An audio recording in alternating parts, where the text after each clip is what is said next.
My Spoken English 1.2 Unit 5. Speak the English the world understands. The short sound of letter E. E is the fifth letter of the English alphabet. It's the second vowel letter. The short sound of E is E. E. E. It's a simple sound you can make easily.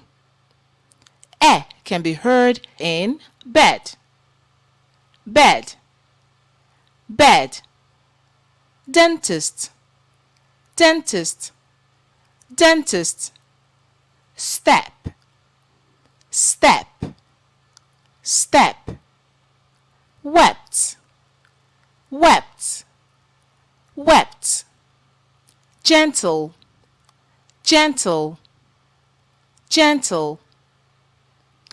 Again, the short sound of E is E. Speak the English the world understands.